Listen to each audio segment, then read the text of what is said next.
Podcast America. This is Tobin, the founder of Training Northwest and president as well. Yeah. Training Northwest LLC.com. And we're actually going to do an AK only class. Oh, really? Is this real? No, yeah, absolutely, it's real. An AK only, because of the Hezbollah stuff. Yeah. Oh, yeah. Well, we miss Tobin. Never mind. Tobin's not here, so he let the his children run the show today. So, but as we take the reins, we want to promote Training Northwest for. I think they're already accepting rifleman camp slots. I believe so. I think it was so hot this last year that they're like starting now. Yep. The people have spoken, and I think it's a good thing. But sign up for rifleman camp. Sign up for rifleman camp or sign up for individual classes. I think the end of the year, I think they already had their last class, but Training Northwest at protonmail.com. So we're so bad at promoting. Go ahead and hit him up, and he will. He's finding that individual classes are custom individual classes are what's really cooking for him, and he really likes them. So hit him up. Maybe send. Also, he likes sandals without socks. He likes sandalwood as a candle. Yeah. I feel like we're so bad at reading his, promoting him. He needs to write it down for us if he wants us to do it better than this. If it's about me, I could talk about it all the time. Yeah. My personal endorsement. Huge dick. Yep. Yeah. I've been to it.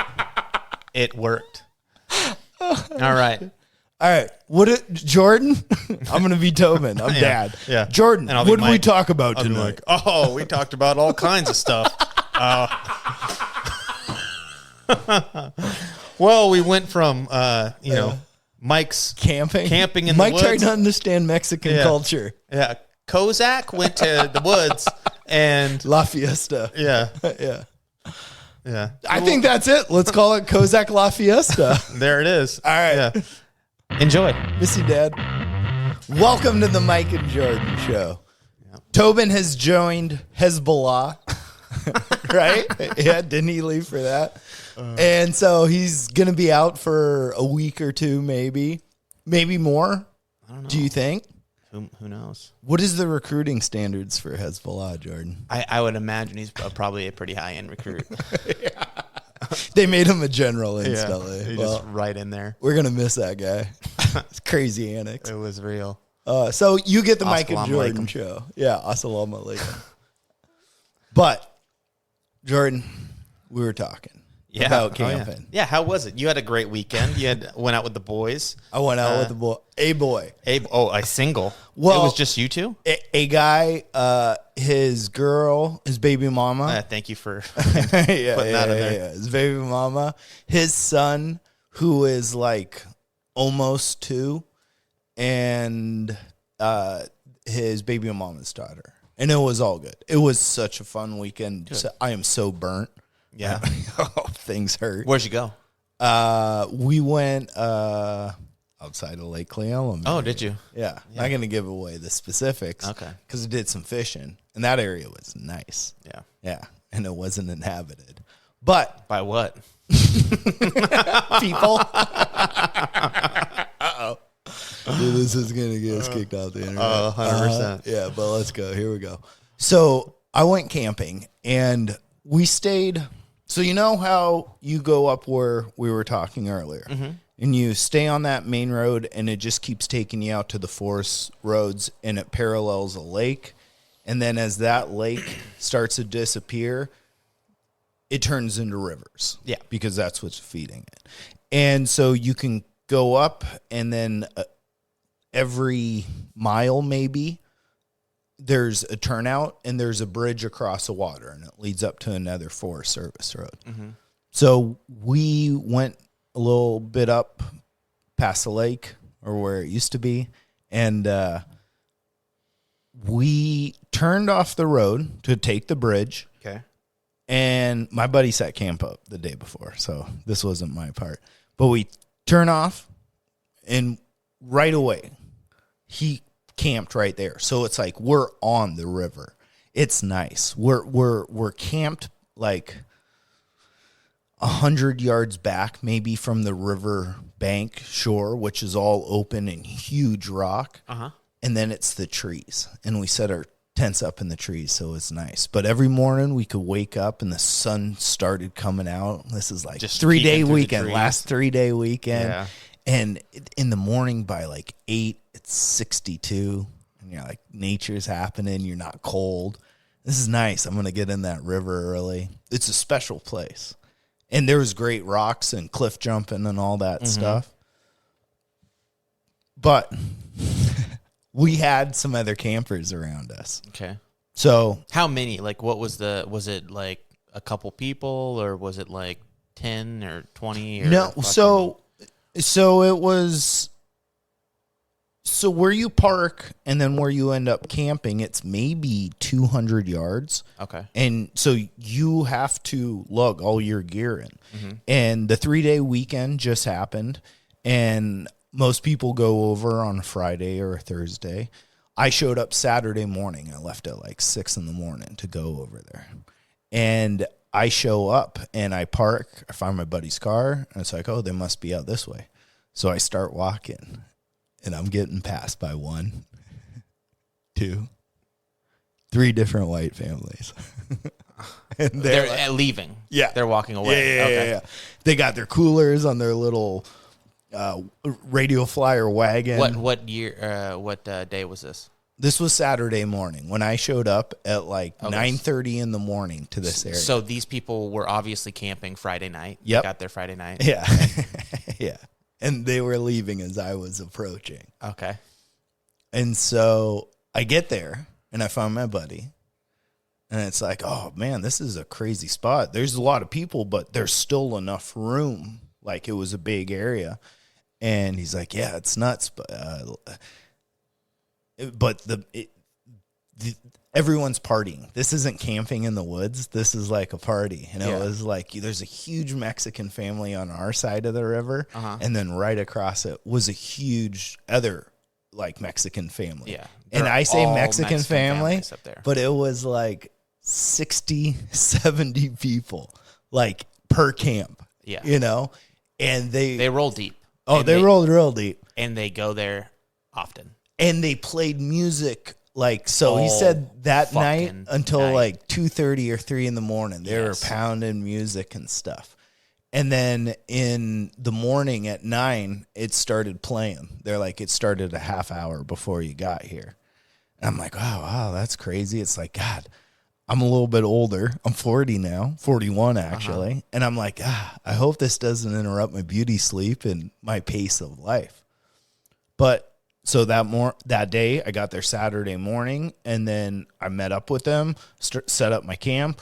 We go, let's go out to the river. And it was just all the families. It was everyone. And it was those Mexican families took over the camp, but it wasn't just one group of people. It was grandmothers. It was grandpas. It was uncles. It was the people our age. It was all the super young kids. Let's be honest, tons of kids. Yeah, tons. Tons of kids. Yeah. Right? And like feral hogs, dude. But it was all these families, and everyone would just do what everyone else was doing. When it's time to go out to the river, everyone in the family went out to the river and they hung out. When it was time for lunch, everyone went back. And then 5:30 started, and the camp started back up. And it just got crazy. It got so crazy that they just, like, they did it, like, once per night, but they would play, I think, their favorite song. And when the music and the tempo timed up, it was like, dun, dun, dun, dun, dun, dun, dun, dun, dun, dun, and they would fire off their guns in the air. And unloaded clips. Dude, there's a burn ban on. And they go, screw that. They're chopping down trees like big snags, and they're having fires. Yeah. But as they were doing that, it was everyone in the family was involved. And that night, when I got there Saturday that night, they already partied the night before. Everyone just constantly danced around the fire pit. Like they would all sing the songs. They all knew it. They encouraged the kids to dance. Everyone just danced. Yeah. And then Saturday night ended and Sunday starts. And it's like, it's a few days. Music didn't start as early on Sunday. It started maybe like 11:30 or noon. Mm-hmm. But it was once again the families. And then that night, going back at it, partying, dancing around the fire. And we got a camp, and there's a camp across the river, and they're competing with each other. They're shining flashlights. At this point, I'm the only white guy there. like I said, I'm leaving families. Dude, people were leaving. They're like, this is nuts. But they were very respectful as like, I don't know, when our camp kind of like, we stayed up till like 1 a.m. Yeah. But when we turned out our camp, their camp quieted down too. And it's like, they're like, all the bullshit people that are like, I can't handle this, I'm out. But we stayed. Yeah. And it's like, it was weird because I love nature and doing that. But seeing all those people go out there and take everyone to go do something fun, it was interesting to see how family oriented they were. But then the thing that blew me away the most was just dancing around every night. Like there's fire it's a party in the Latin blood, dude. Yeah. There's The first night I'll get hammered with you and I'll dance. Night 2, I'm a lot slower and I'm probably not dancing. To keep that up every Were you doing night. that? Were you going over there and partying with them? No, just kept talking distance? and stuff. No, Yeah. we talked and because we're all kind of in the same area and we'd go to the same point in the river to jump off rocks and have a beach. So, and it was very bizarre. Everyone was super respectful. Like whenever I walked by their kids, every kid would nod at me and like to acknowledge. See, that my experience, same area, was not that. I could see how it could be different. No, my experience was like these people the kids were whipping out their dicks and pissing towards our camp, like down a hill, so everything was rolling down towards our camp, and they were drawing dicks on the side of their tents with was it Shaving cream? thank you. Yeah. So the shaving cream, and they were doing that, and they were pulling their truck out with mariachi music playing, and they'd walk back to their camp and leave their truck out in the middle of, nobody's out there. Yeah. And they'd go and have their music playing, so you felt like you were surrounded by this, like, this, like there was a ton of them there. Which there was. There was a ton. There was grandmas, grandpas. It was the whole family, but they were purposefully being disrespectful. They'd walk straight through your camp. Like it wasn't like you didn't have like domain of this space that you set up your camp and you have your cars parked around. They'd walk in between your cars through your camp, past your tables, past your chairs. Do you think past your fire? But like I'm trying, like, so I've got all these questions from this weekend. Do you think that's part like Asian cultures? You see a lot of those videos of the subways of Japan and they're just like bumping into each other.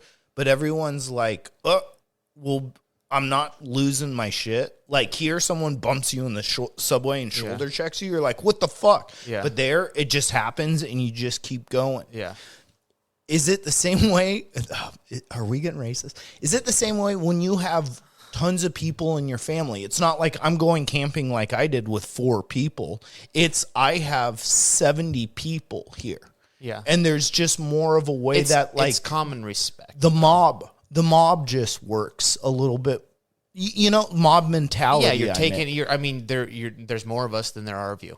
And Yeah, we're gonna yeah, do yeah. what we want, and you're with us now, not the other way around. And that's how. But it also, but there's a to do that and to walk straight through somebody's camp. That's not like a cultural thing. That's I'm blatantly disrespecting you. I'm because I'll tell you this, and this is what made me almost. I had to go grab the guy and like turn him around and like fucking yell at him, get in his face and like be like, "No, motherfucker, you don't get to do that shit." Trigger. When he walked through our camp and my dad was like, "Dude, what the fuck? What are you doing?" And he just like he didn't stop walking and he just threw up his hand, like just like brushed off my dad and just kept walking. And this was a grown man, probably about 40 years old. And I threw my dogs in the truck and ran over there and grabbed that guy by the shoulder and yarded him around and fucking like grabbed a hold of him. And I was like, hey, motherfucker, this is your one warning. We're done with this bullshit. Because it was all weekend. Oh, yeah. And it was like, again, growing up in a Mexican family or with Mexican family, like, it was great. Like, as far as the culture, everything about it I love. But that was just like, you guys are being assholes, and there's no reason for it, right? Like that. So when it comes to that, But I don't like it. There could be a white guy being an asshole, or just anyone in an area walking through. Yeah, but it was like you're allowing your kids to do that. You're seeing. Do you think that's culture, or you think that's shitty parenting? I think that's shitty parenting, and I think that's. But I don't think I think that's the outlier, though, right? Like, I feel like, but you're more likely a to Mexican have family. I feel like is a good, strong family. Yeah, like all my but buddies. You're more likely to have piss rolling down your tent when there's 17 kids.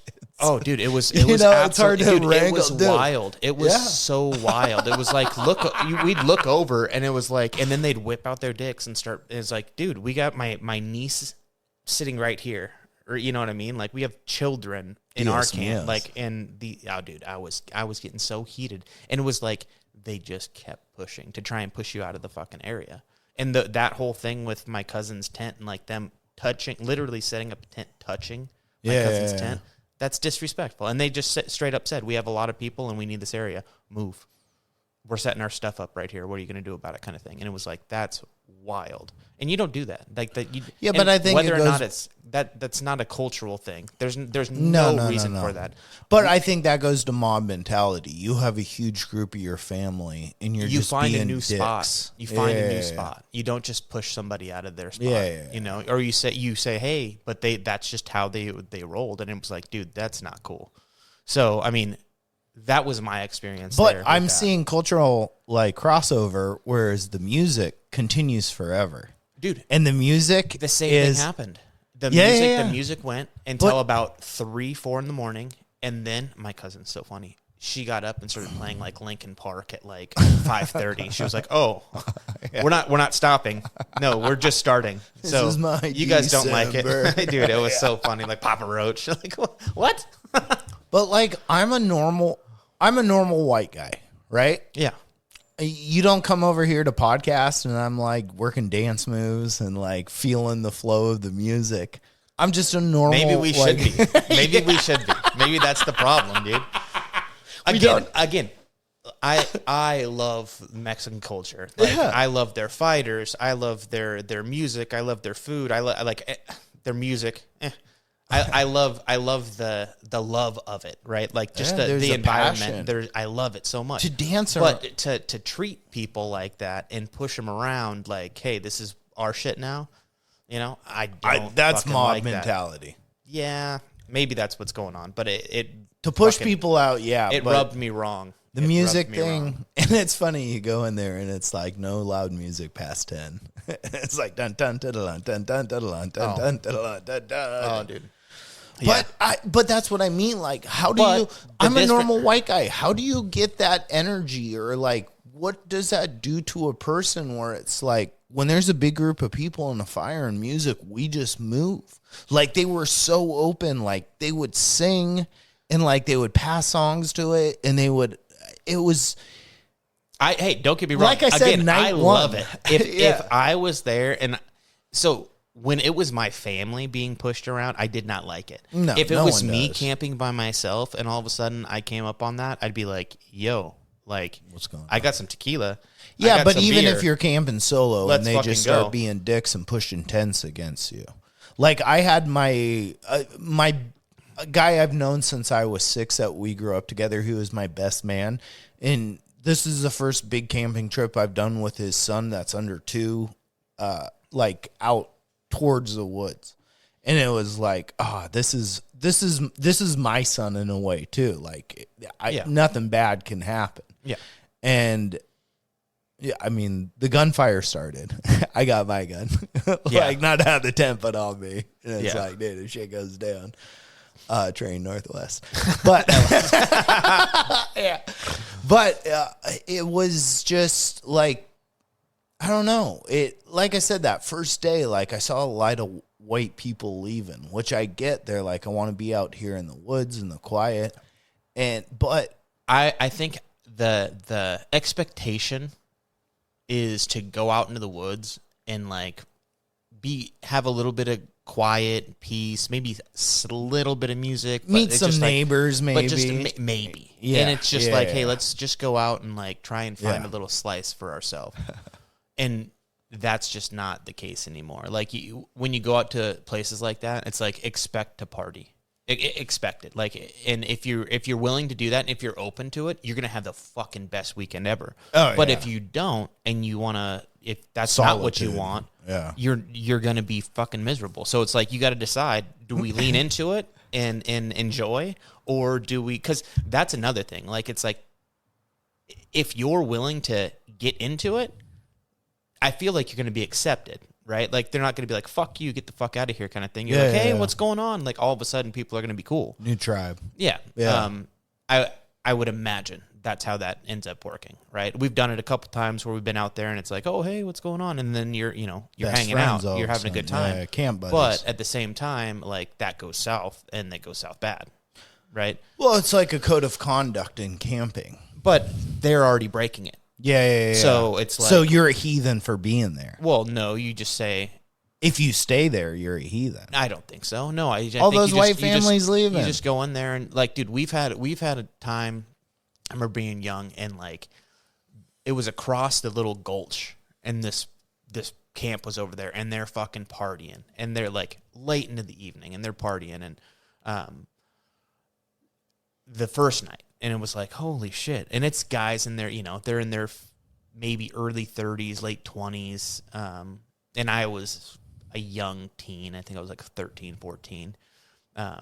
Never seen anything like it, right? Like, and it's like, these guys are fucking getting after it over there. Like, this is crazy. Get some rascals. And they're playing like good music, but you can't quite hear it. So it's like, it's just loud enough to where you can hear there's music, but you can't make it out. Yeah. And it's like this rock music, and it's like, But, and, we're kids. We're just staring at these people going crazy over here. And there's probably 10 of them. And then the dads go fishing. And then they come back that next day in the afternoon. And they started kind of talking. And my dad and them. And they're like, hey, sorry if we were being too loud or anything like that, and being cool.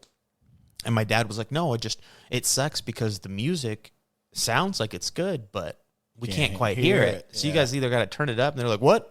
Oh, really? And he's like, yeah, why don't you come over tonight? And the next thing you know, they're coming over, and the camp turned into a party. Rager. It was like I looked at my dad and uncle and like my mom. I was like, you guys are all partying right now. What the hell is going on? He's got tits drawn on his T-shirt. You're like, what?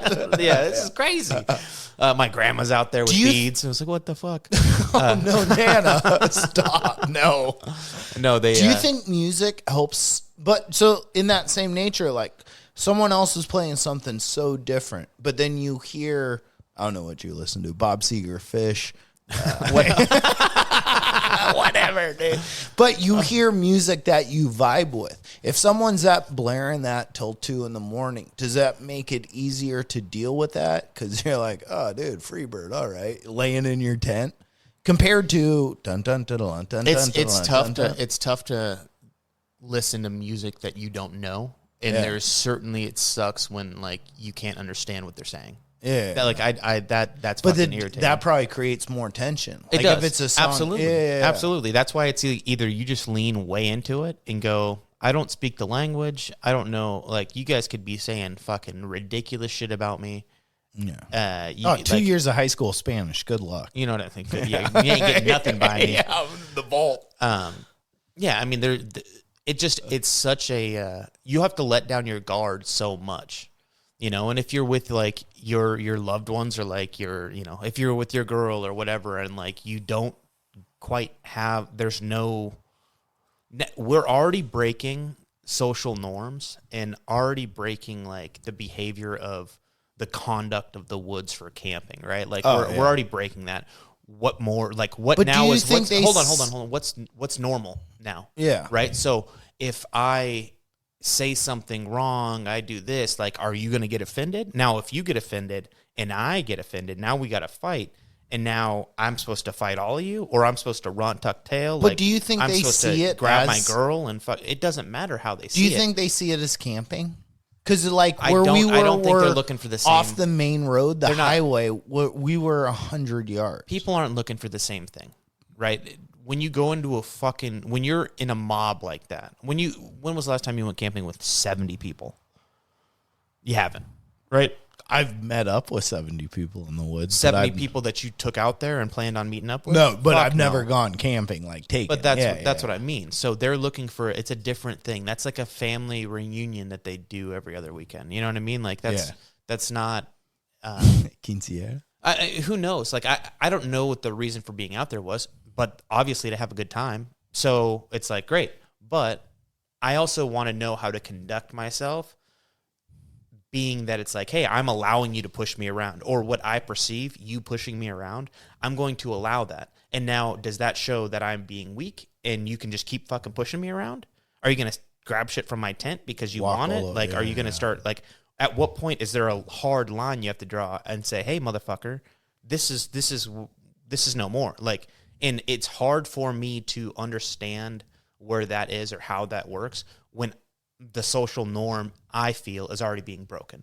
So at that point, I'm on edge, regardless. And maybe that's in me, and maybe that's my own problem and my own bullshit. But it seems to me like I don't want to be pushed around, and I don't like not understanding where you're coming from with it. Are you here to just have a good time, or are you telling me I need to fucking leave? Like, is that what we're doing? And to like do it all with a smile is really fucking hard. I think it's lack of camping knowledge, though. Like, okay, so every quinceañera I've seen is in a park. Well, not every, but a lot of them, like, I've gone to parks to go fishing, jet skiing, boating, you know? Yeah. And there's a quinceañera party. And this is the closest we get to outdoors living in the city. And then it's like, okay, so maybe we can go a little further. Let's go to where the Forest Service roads, where these people were, was like, yes, it's remote back in the day, but currently it's not remote in this state because of the population. So they were 200 yards off the highway. This is my rule. And this is my rule. Anywhere you can get a Honda Civic is not a place to go get solitude. Yeah. Anywhere you can, like, within 500 yards of that. Like, you want to hear the cherry on top? What is it? So, like, we parked there, we camped there at the river because 5 miles up the road is a very secluded lake, and it's got very good trout. Your boy crushed it. Cooked breakfast, a little bit of dinner. Ooh. Yeah. With trout? Yeah. Nice. High mountain, like glacier. Good cold. Trout. Yeah. Nice. Not mud things. But caught trout. Clean tasting trout. So it was 5 miles up the road from where we were camping. And, like, so Saturday... the struggle's real, buddy. Oh my gosh. So Saturday, like, I got there in the morning. We hung out on the river. I met our neighbors and our family. You know, and then like, we hung out on the river. We ate lunch, and then 5 o'clock, it's like, let's go up to the fishing hole. Let's take the truck. Just everyone hop in, mob. And so everyone piled in. We went there. Went to a little area that my buddy camped at a year ago. Walk down it. We get down. It's like, it's so quiet. We left the party. Yeah. We're fishing. It's very nice. And so softly in the distance we hear, Kumbaya, my Lord. What? Kumbaya. It was so pleasant, they didn't even finish. And, like, it was fun. Caught fish. Hold on, what? Yeah, like a church group? Just, no, the complete opposite. Just the complete opposite of people so close on the road. Oh, you mean just like it was so silent? No, people were singing. There was kayakers, there was campers, there was other people out on this lake, but they were like, it was hiking only. It's not. Nowhere you can get a Honda Civic. Yeah. So, but the contrast of where we stayed and then to go to that spot and have it so secluded. I think proximity matters in camping, and it's people that don't understand going out farther. 5 miles up a paved road and then a mile of gravel road to them was out of control. Whereas like they just got off the road, set up camp, and it's like, this is where the water's at. Well, that's what I'm trying to say is like when you're rolling in deep, you ain't packing in 70 people hiking in anywhere. And that's a big reason why I'm not a proponent of like building out and redoing fucking roads. Like I don't like that. Keep them potholing. I want roads beat to shit. I don't want it easy to get to where these fucking beautiful places are because that's actually, well, I mean, old skidder trails, and they're like, this is a Jeep trail. What do? They pile it up with dirt, and they're like, we don't want people going through here. Well, if your Jeep's good enough, you can get through it. Yeah, you're going. You know, yeah. But at that point, it's purpose built, and you put time in outside of here to enjoy that. Yeah. You want to go on hikes? Go on hikes. You have to put time in to be able to go do that, and you deserve at that point to be able to go hike to a place of peace. Not listen to fucking people's music or people fucking partying. Do you think that's a human thing though? So like having cities, like people are like, I got to get out of the city, and they go to the closest spot outside of the city. Mm-hmm. But then the guy that wants more solitude goes 5 miles further, and then the guy beyond him goes 5 miles further. But as long as we maintain that, like I don't care. Like that's the beauty of it, right? Like there is room for people. We live in this land of plenty, right? Like, but if you want to have it, like you just need to go get it. And unfortunately, that what you just said earlier, it used to be the backwoods going out where we're talking about. It used to be like nobody's out here. Yeah. Nobody's going to find us. Like we're fine. Like this is great. But when you go out to a spot like that and it's like, you know, oh, this is I expect this. That's a bummer about like I went out there expecting to find handicap parking. There are so many cars. You know what I mean? Yeah, and that's what's there is places that's ADA, dude. I swear to God, there's places that are like it's fucking ADA, dude. Dude, if I roll out there with a wheelchair, don't be mad. Ross Lake and Lake Diablo. Or it's Lake Diablo. We got the mount or like this island. 410. This island in the middle of it, right? Yeah. And I've gone out there with a canoe, and me and Chandra took Andy out there. Wasn't it an old town that they flooded that? Like I've heard that when you canoe and boat out there, you can see the old buildings underneath. I have no clue. Maybe I'm pretty sure there might be some because they logged it just ruins. Like my place, and then formed a dam and created a man-made lake. Yeah, but they had a town in there, and they flood. They're like, everyone leave. We're going to move the town down 10 miles, and we're back flooding this lake. And you can go out there in boats, and there's still concrete. Well, it's that blue, you know, it's that super blue, green, turquoise looking. Yeah. You know? But where that is, like, there is an island. And you can camp on this little island, and that's fun. And me and Chandra went and camped on there. Set up a camp with our dog on one of the Airbnbs? Because I know they have houses. No, we just set up a camp. Okay. I don't know that you were supposed to, but we were like, fuck it. Who's going to come get us? Exactly. And it's like, you know, you find... That's the fucking beauty of finding a spot where there's nobody around you is you can create your own little world. So I see where these people are like, hey, we're going to go create our world and we're going to do it with 70 people. So stand fucking by. You know what I mean? Like if you're with a grip of people, like, yeah, I guess it is that mob mentality, which again, if you're okay with it and want to join in, fucking have at it, and you'll have an amazing weekend. Yeah. But if you don't, that's not what you want, you're going to be one of those fucking families packing up and getting out of there because you're looking for something else. And those people, I feel like, are the people that are like, well, I don't know how to necessarily camp or don't know. So the introduction, if that was like their first time, they're being fucking screwed because they're like, oh, there's just people out here fucking partying. We don't want that. We want, you know, our kids. I'm done with camping. Let's get a jet ski. I want to be able to run around, and when I go camping, I don't want to worry about shit. I want to be able to have the kids run off and go do whatever they want. You know what I mean? Like not worry about 40 other fucking men. in this fucking area. Like, I don't want to worry about that. And guess what? No matter what, I'm going to be worried about that. The scariest thing to me when I'm hunting is running into other people. Someone raping you. Yeah. Dude, running into other people straight up is the freakiest fucking thing to me. Seeing other humans in the woods freaks me out when I'm doing shit like where I don't expect it. Yeah. So when you go to a road, like I said, where you can fucking get that Honda Civic, expect to see people and expect it to be partied and expect there to be fucking ridiculous amount of trash left over, which is bullshit. That's bullshit. And that happens more and more and more. And it's horrible. Like, you go to the potholes, it's a fucking dump.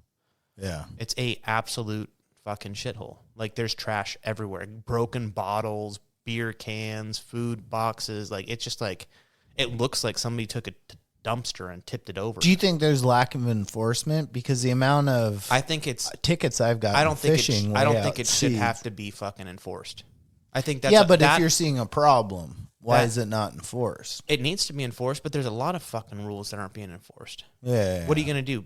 Give somebody a ticket that won't ever pay it? Yeah. I feel like trash in the woods is the fucking that's the worst fucking thing you can do. I fucking can't stand it. You pick up your shit. Leave, and this is something that, like, is just, and maybe it's that's not group mentality. It's just common fucking sense. Pick your shit up. Leave it better than you found it. That's how it's always been, right? Like, and I mean, you've seen it when we're hunting. I'll pick shit up that I find. Yeah. Like, I don't like it. I burn it. Yeah, I just, whatever, take it. Like, you know what I mean? Like, get out of there. Whether you're, it doesn't matter if you're walking through a remote. Isn't that the craziest thing about hunting, though? It's like, I walked on this, I took this peak for 2 hours. And here's this fucking Pepsi bottle from 1970. Like, there's always old relics, beer or Coke bottles. Yeah, relics of the past. But that's the thing. Like, you're never going to go somewhere where there hasn't been people. Yeah. Like, that's go to Antarctica. There's trash. Well, go anywhere in Washington, right? You're like, this is fucking crazy, dude. Certainly there's points in Washington where you can go stand, and it's like, I'm standing in a spot that no other human has stood. For sure. Yeah. There's absolutely places like that. But you move around within, 20 yards of that, and people have fucking stood there for sure. People have crossed or been right next to where you're standing. Yeah. But you're not like, I am in a spot where it's like that, where it gets more and more like just wilderness. But do you think it'd be cool to be a cowboy in the West? Of course. But dude, cowboys were outlaws. Cowboys weren't like cowboys were straight up bandits. Ranch hands and money makers. No. But true cowboys were fucking thieves. Where cowboys got their name was going and stealing fucking cattle. They'd go down to Mexico and steal cattle, and they'd bring them back, and that's why they were called cowboys. Sell them here. They were fucking stealing fucking. Yeah, so this whole like notion of cowboys this has been a race war that's been happening this for romantic centuries. Thing. Like, cowboys were fucking criminals. So everybody's like, I'm a cowboy. It's like, you were a fucking criminal. But that's also westward expansion. Like, think about like the 12 colonies that initially landed. Like, just like the families, they're like, I want to go out from what I know. They want to see something new. But where they're stepping, a million people have probably put their feet. To be the people, I mean, you have Indians and stuff, which people have stepped on, but it's kind of like finding a rare hunting trail. And it's like 3 people have stepped here, but it doesn't matter. This place isn't blown up. Like, to walk out west and be the first. I think there's something interesting, like to chase buffalo and kill them, to be the Lewis and Clark and explore things that haven't been explored. There's something interesting. Dude, that's why we hunt. You're chasing adventure. And like, I think like that is, I think, what everybody does and wants. Right? I was thinking about that on the way over here, actually, is like the adventure that you seek, like to feel what's life about, right? And experience in finding adventures. And it's so much harder. Like, you can certainly go camping and find adventure. When we go camp or when we go hunting, you're finding yourself in certainly the more you push it, right? The farther you go, the further you push it. You might not get an animal, right? But you'll be like, oh, I had a fucking crazy time. Or closer or to them closer, than I've ever been. Yeah, or you're pushing yourself into, getting into the backcountry, quote unquote. Like you're going to these places and like, I'm going to go and set up a fucking spike camp where I'm going to live out of a hammock and my fucking, overall, whatever it is you're doing, right? You're pushing it and you're seeking something. And that to me is like, that's what takes me to the outdoors is like, I don't get me wrong. I want to go out and just like be at peace and have my time, but it certainly helps to have a goal, right? Yeah. Like I'd love to be like, oh, I'm going to go try and find gold and I'm going to go find these rivers and I'm going to walk these rivers and look where there's like little rocks that have current pushing and I'm going to try and find gold. So like having a goal that you're going after, an animal, a picture, if you want to go search for fucking mushrooms, hunting for something, picking berry, like whatever you want to do. But I really need to have like a goal I'm pushing myself to that allows me. It's just it's a target in whatever path I take to try and get to that target is the adventure. It's a good trajectory. And you can just keep yourself going. Otherwise, you end up going to that road and fucking drinking and getting hammered drunk on fucking, a party with 70 people. You know what I mean? Like that, which in itself is a fucking adventure. So, but like I bring all this up is because like I said, on day 3 to see a bunch of people dancing constantly every night, to be singing and hugging and dancing and do all that stuff. I agree that like the real reward is getting off the beaten path. And I think having a goal is, yes, you want a good trajectory, but also you want to have little micro wins. I have to set up camp. I have to set up cooking area. I have to set up a little bit of shade. I have to have a water source. And so all this just to go like, I'm going to get the photo. Also, as you're doing it, you're like, I'm making it happen. I'm making it happen. I'm surviving out here. How do you get to a culture, though, where it's like that dancing, that singing, that jovialness trumps everything? Well, dude, that's not what they're after, right? Like you take 2 or 3 of them and go on a hunt, and it's going to be mind blowing, like life altering, like. But I don't know why the families go out there, right? Like Mexican families in particular, I see out there. Yeah. And they have, and hey, you know what? I fucking wish my family was more like that. I wish we had like this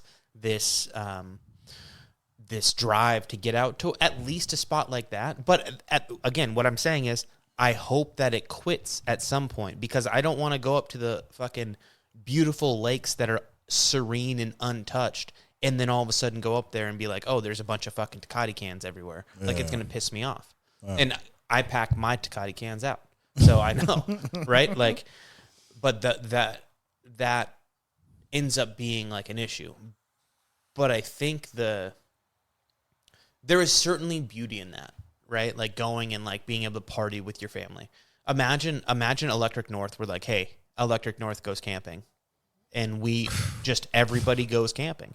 Be crazy, dude. It'd be a fucking blast. It'd be awesome. It would be. We would take over. That's mob mentality. Yeah, and we just go, hey, we're going. Everyone has a matching shirt. We're going out here. Yeah, exactly. Electric North 2024. Yeah, Camp Dude, Electric. That's the cult. Camp Electric goes. But that's what I mean. Like cult is culture. And but that's like, not that's not a cult. That's a culture. family. That's a family going. But out it's a micro culture. Blast. Yeah. Like they're. I don't think they're doing anything wrong, except for when when they push people out to make room for themselves. I got a fucking problem with it. But I don't. You're allowed to go out there and have a good time. Go and fucking do it. Whatever it looks like. Go have fun. Pulling guns out, fucking shooting, being hammered drunk, like that's a little wild, you know. And hey, but do whatever you want to do. Like you ever see? Dude, I looked at that happen. Like like Arab looking dudes that are out there and they're partying. They pull out it's like a AKs wedding. and they're like, and then shoot a buddy. Then shoot their friends. Is like, and just drop him. And people are just like, they look over and it's like, what the fuck? It was so funny that happened. And I go to my buddy. I'm like, all my training is telling me that this is not good. He's like, I have no training and this is not good. It's like, oh yeah. Let me grab the first aid kit.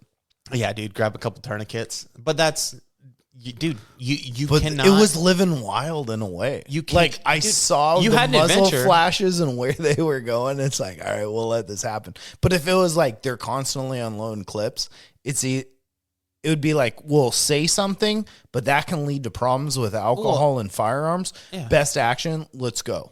Yeah, let's get in a fucking car and go. Yeah, yeah, just take out. I don't like what's happening. But it was like, every night they played one song into the right beat. It was nuts, dude. Yeah. Well, yeah. But like my buddy and I were talking, and it's like, don't get me wrong, like I've shot guns drunk too. Yeah. You know, on the 4th of July. Dude, it's like I've never done problem it. I have big public. That's not big public, and that's their family. But I mean, people you know what around. I mean? Like, my big. I've done it around my family. I've shot guns around my family. You know what I mean? Like my big issue is like, honestly, and it's more to do with me. It's the fucking the language barrier and not knowing the vibe. Like I can feel the vibe, right? You can get to feel the vibe, but that can fucking change real quick.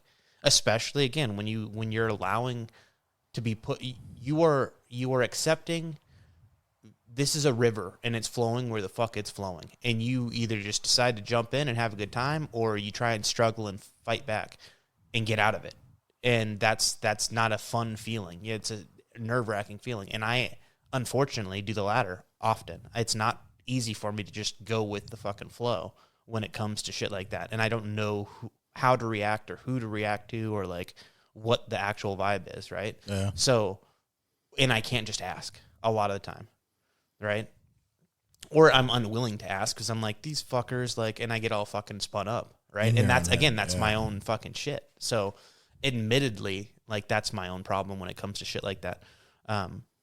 Because it's not like they don't speak English, right? Like, but you're they spoke perfect English. They're so nice. You drop a que paso, and they fucking lose their mind. What do you mean? Que paso, what's up? Or you give, like, hanging out with them and someone jumps off a rock and they do a little backflip, you can go Dios míos. And that means my God. And they're like, okay. Way. Yeah. But it's the language barrier. It's me not feeling comfort in that. And I think as much as language, because they speak so fucking fast. Like I said, I have 2 years of high school Spanish and they're blah blah blah blah blah. But more of it was felt off of the interactions of the people with no words. Yeah. It was interesting. I had a wild weekend. That's great, though. It sounds like you had a fucking blast. I mean, white people were leaving left and right, but it's like, I can see why they would, but it's like, no one ever offended me. No one put pressure on me in the wrong way. People were very nice, offering us food and drink. See, that's what it's all about, right? So, but I've been in the situation where it was completely opposite of that. At the same time, like you said, it was taking over an area. Mm-hmm. But that's not taking it over an area and pushing you around. We're here. No, but you're showing up to that. Playing music till 4 or like 3 in the morning, 2 in the morning is still taking over. Dude, when I came there on Saturday, white people are leaving left and right, but they're like, they shined a light in my tent. Like, not like they're on it, but they're like, the people from across the bank were like dancing and waving flashlights. Yeah. But that was that lady's last straw. That light hit me during my sleep cycle. Or just not, probably like, I feel unsafe. I feel unsecure and unaware. Oh, the guns didn't go off the first night. No, I'm not talking about that. Simply signing a fucking flashlight on somebody's tent is. But also, do you think that's soft people? Like I I think- always I talk think about that's like people libertarianism. I think that's people expecting serenity when they go out to the woods where a fucking Honda Yeah, Civic can go. yeah. And that's the thing, dude. Subaru. Don't expect it. Subaru, not real Yeah, good. no. Yeah. Get ready to go on a fucking hike. If you want peace, true peace, you gotta fucking earn it. And it ain't at the end of a fucking road. It's at the end of the trail. Yeah. And that's the fucking reality, right? So, expect to have, but that's where it's like, hey, lean in, have a good time. Yeah. But I do get a little nervous, and I get a little nervous when my girl's around me. If it's just me and you, and we're there.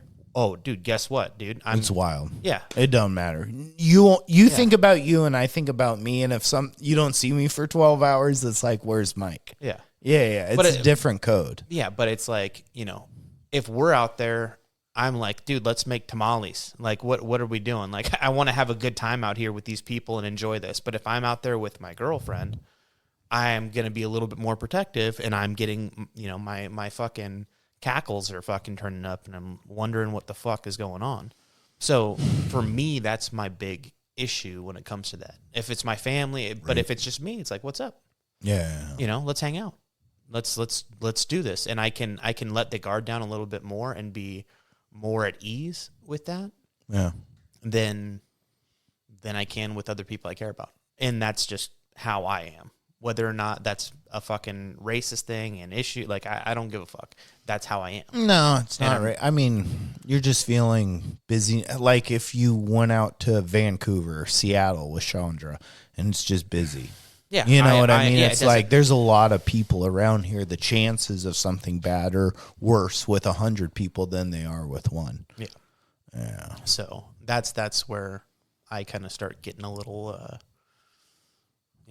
little vulnerable, I guess. But again, like it could be a fucking amazing time too, right? Like if you allow it to be, and allow like again, maybe this is the reason I don't like to travel or don't travel for shit, is because like I don't like putting myself in a situation where I don't understand what's happening. The vibe around you. I can't. And maybe that's a reason why I should go travel. But it's hard to do that, Yeah. So I'm a shapeshifter, dude. Oh, dude. Hey, Dude, I when tell I'm by Will myself- my people. You know what I mean? Yeah. Like the balls on this guy to say, "Hey, I'm close to Pacific Islander." It's like this asshole. Yeah, shapeshifter over here. Yeah. Keep a black eye away. I don't want to throw out some words I don't want to say. Yeah. Yeah, shapeshifter. Yeah. Hey, when I'm by myself, I can be. When I'm with people, I feel like I protect. I can't be. I have to be. There's another layer to it. And that's what I don't like. But it's also vulnerability, like putting yourself out there in new experiences. Like, that was new for me. And it's like, I felt like there's such times where I'm like, what's going on? But dude, again, when it's just you, I can be fucking vulnerable with a group of like people. I said, I have my buddy's boy, his baby mom. And so it's like I felt like there's, and trust me, I bet you're protecting your buddy too. Oh, you know what of I mean? course. So like, there's all of them are my family. Yeah. So it's like, it just makes it hard. But if you were out there if it was me and you when we were out there, it was like, oh, let's have a fucking good time. We'd have a taco recipe. You know what I mean? Like we'd be coming back and we're like, dude, we got the best shit to fry fish. We're gonna have for 3 days. And it's gonna be amazing. So it's the crew you're with and the responsibility you feel to the people you're surrounded by to go out to a place. So the people that were those families, they were families, and they were making decisions based on like how they felt safe wise. And honestly, it's a cultural difference, whether or not like they were comfortable with it or like they expected it. That's just what it is. And it's nothing like, don't blame them for it. It's them doing what their comfort level is fucking being messed with. And do you want to be high strung all fucking weekend when you're trying to feel relaxed? Yeah. No. So whether that be them being soft or them being like, hey, this just isn't the vibe we were looking for, we're getting out of here. Or this is nerve wracking. Yeah. Do you think they would feel more awkward like in my serenity at that lake? where they're the only person, like I the don't only think so. other family I doing think that's. that? I think. Hold on. Who? So like when I went up to the so where we camped, it was Mexican family on our side, Mexican family on the other side, Yeah. Mexican family up the You road. mean the family's leaving? No. Do you think if that Mexican family went up to where I go fishing, where it's like you hike in and you do this stuff, do you think they would feel like stifled or like we can't do all this because everyone else is so closed in? I think if the numbers weren't the same, if 70 of them made it up a fucking trail, they're partying. If but 5 of them made it up a trail, but that's what I mean. it's gonna be they're gonna have that. If that 70 made it up the trail, whereas at the river there must have been 250, 300 with all the different family camps. Yeah. So do you think if just one group of 70 went up there, they would act the same? Do you think they would play music as loud, as long when everyone else isn't doing it? That's where I go mob mentality. No, when I don't think surrounded by peers. I think if 70 people is a fucking mob. Yeah. So yeah. I mean, I just don't see that happening, right? Yeah. I don't see people going out of their way to get up and bring fucking stereos and all the different shit that they want to bring, big ass speakers and shit. Yeah. I don't see it happening that way because it's not easy, it's not comfortable, and that's not what they're looking for. Like when you put in the time on your fucking with the fucking Soul Train, in the bottom of your boots, that's where you're gonna find people that are looking for a little bit more relaxation in the woods. Yeah. And again, I've done my fair share of fucking partying in the woods, right? Like absolutely crazy shit with a bunch of people,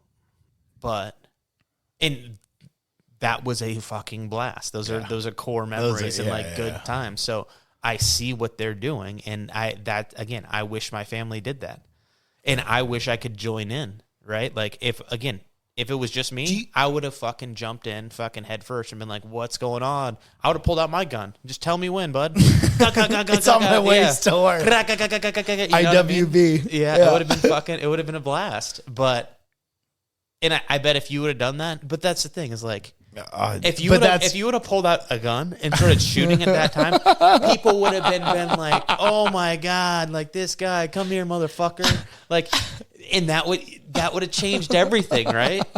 Like shit like that is like the opportunity is so like, dude, next time I'm going, I'm bringing my chest rig. Yeah. Let's show these motherfuckers how to party. But it's just, it is what it is. And as long operating in hate is a lot different than operating in like being fearful and being cautious and being like, I don't know what's going on. I don't know how to read this vibe.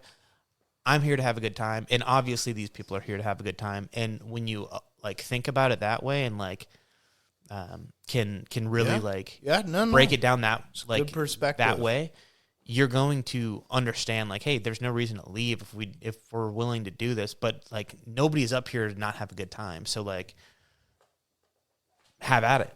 But you also have to have your guard up because you don't know people. Like I don't consider it camping if there's 300 people around you. I don't consider that camping. Yeah. I don't consider it camping if there's fucking 30 people around. Mardi Gras in the woods. Yeah, it's a party. Yeah. So it's like, hey, it's a party and we're going to get dirty when we sleep. Yeah.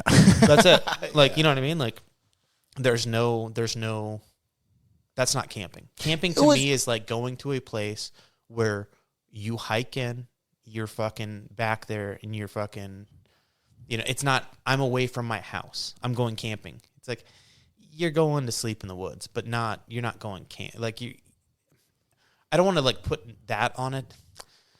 No, but it's true. Like how many, I'll say it like this. I guarantee you there's more backpack hunters that are white than there are Mexican. Yeah. I will definitely put that out. But once again, I attribute it to, it's like, what's your experience? Like if you live more in a city or somewhere, maybe just going off that freeway, like a couple 100 yards is out in the woods. Mm-hmm. But if you grew up as, say, a Mexican person in a more rural area, maybe you do go further. Yeah. Maybe it's just everything there's you're nothing, acquainted with is it dictates kind of personality. Yeah. Like people, there was a study a long time ago about people in less dense populations. And people in less dense populations would always talk at a slower cadence. And they would also walk slower. And think about it. What's the opposite? New York. Yeah. People walking fast out of my way. Talking fast. Walking fast. I think maybe it's just, is it people just doing what they want? Like, not what they want to do, but like. I think they're moving at a organic level. Yeah. I think they're moving at a pace that's. They were deep in the woods. Yeah, and I think those. But for us, so it's like, dude, you're kumbaya's up the road, motherfucker. You know, like it's only 5 miles away. That's true woods. Yeah. But I think maybe programming is based off of where you're from. Well, I found sounds super liberal. Like, I mean, it seems legit. Right? Yeah, but like, that's also like, what is it? Not equity, but like privilege.